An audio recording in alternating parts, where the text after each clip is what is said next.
ప్రియులారా, మన ప్రభు అయిన యేసుక్రీస్తు నామములో మీకు శుభోదయం. ప్రతిదినం ప్రభుతో అనుదిన ఆత్మీయ ఆహారం. మార్చి 27 శుక్రవారం. నేటి లేఖన పఠనం 37 కీర్తన 23 నుంచి 40 వచనాల వరకు. ఒకని నడత యెహోవా చేతనే స్థిరపరచబడును, వాని ప్రవర్తన చూచి ఆయన ఆనందించును. యెహోవా అతని చెయ్యి పట్టుకొని ఉన్నాడు గనక అతడు నేలను పడినను లేవలేకయుండడు. నేను చిన్నవాడనై ఉంటిని, ఇప్పుడు ముసలివాడనై ఉన్నాను. అయినను నీతిమంతులు విడువబడుట గాని వారి సంతానము భిక్షమెత్తుట గాని నేను చూచి ఉండలేదు.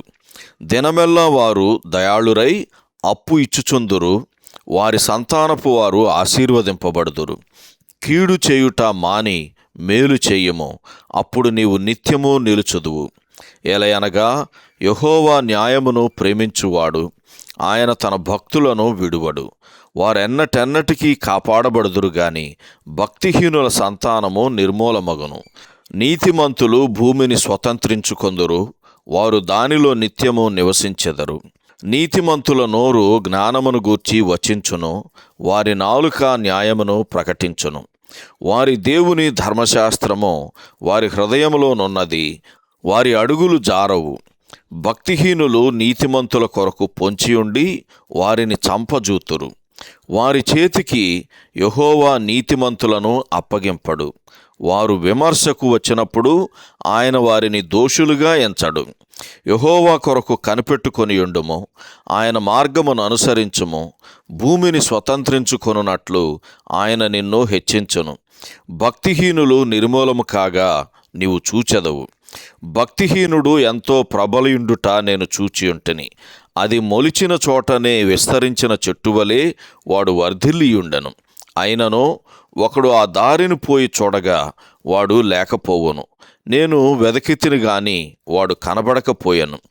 నిర్దోషులను కనిపెట్టుము, యథార్థవంతులను చూడుము. సమాధానపరచువారి సంతతి నిలుచును గాని ఒకడైనను నిలువకుండా అపరాధులు నశించుదురు. భక్తిహీనుల సంతతి నిర్మూలమగును. యెహోవాయే నీతిమంతులకు రక్షణాధారము. బాధ కలుగునప్పుడు ఆయనే వారికి ఆశ్రయదుర్గము. యెహోవా వారికి సహాయుడై వారిని రక్షించును. వారు యెహోవా శరణుజొచ్చి ఉన్నారు గనక ఆయన భక్తిహీనుల చేతిలో నుండి వారిని విడిపించి రక్షించును. వ్యాఖ్యానాంశం: నీతిమంతులు విడువబడరు. వ్యాఖ్యానాంశం: నీతిమంతులు విడువబడరు. వ్యాఖ్యానం: 37 కీర్తన 23 వచనంలో రాయబడినట్లు, ఒకని నడత యెహోవా చేతనే స్థిరపరచబడును. స్వభావ సిద్ధంగా మనము స్వతంత్రులంగా వ్యవహరిస్తాం. మన అనుదిన జీవితంలోని ప్రతి అడుగులో దేవుని అవసరం మనకు ఉందనేది వాస్తవం. అయితే దానిని మనం ఇష్టపూర్వకంగా అంగీకరించాం. అనేకసార్లు మనం పడిపోయిందాకా ఆ అవసరాన్ని ఒప్పుకోము. గనక పడిపోయిందాకా వేచి ఉండకుండా ప్రభువు సహాయాన్ని వెంటనే కోరుకుందాం. ఈ కీర్తన నీతిమంతులకు సంబంధించింది. యూదులలో శేషించిన నమ్మకమైన వారికి పెట్టబడిన పేరు నీతిమంతులు. భక్తిహీనులు నిర్మూలం చేయబడిన తర్వాత నీతిమంతులు భూమిని స్వతంత్రించుకుంటారని 9, 11, 22, 29, 34 వచనాల్లో చెప్పబడింది. ఇది 5 సార్లు ధృవీకరించబడింది అని 9, 22, 28, 34, 38 వచనాలు చదివితే మనకు అర్థమవుతుంది. నేడు దేవుని బిడ్డకు నీతిమంతులు అనే బిరుదు ధరించే హక్కు ఉంది అని రోమాపత్రిక 5వ అధ్యాయము 19వ వచనం చదివితే మనకు అర్థమవుతుంది. నీతిమంతుడు ఎలా గుర్తించబడతాడు? నీతిమంతులు దాక్షిణ్యము కలిగి ధర్మమిత్తురు అని 37 కీర్తన 21వ వచనంలో చదువుతాం.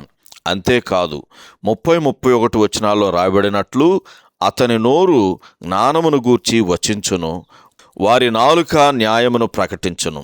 వారి దేవుని ధర్మశాస్త్రము వారి హృదయములోనున్నది. అలాగైతే ప్రేమ, జ్ఞానము, సత్యము, వాక్యముతో అనుబంధము, ఈ లక్షణాలన్నీ మన అనుదిన నడవడికలో కనిపిస్తున్నాయా? దేవుని శక్తి, ఆయన సహాయము మరియు ఆయన విమోచన మీద ఆధారపడదాం. 39, 40 వచనాలు చదివితే మనకు అర్థమవుతుంది. నీతిమంతులు విడువబడుట అనేది ఖచ్చితంగా అనూహ్యమైంది అని 37 కీర్తన 25 వచనంలోనూ, అలాగే కొరింథీయులకు రాసిన 2వ పత్రిక 4వ అధ్యాయము 9వ వచనంలో చదువుతాము. మరియు న్యాయ సంపన్నుడైన వానికి ఆ విధంగానే జరుగునని మనకు బాగుగా తెలుసు. యోబు గ్రంథం 34వ అధ్యాయం 17వ వచనం, కీర్తన గ్రంథం 22వ కీర్తన 1వ వచనం ఈ సందర్భంలో చదవండి. సహోదరుడు జాన్ కోక్లన్ శుభములతో వందనాలు.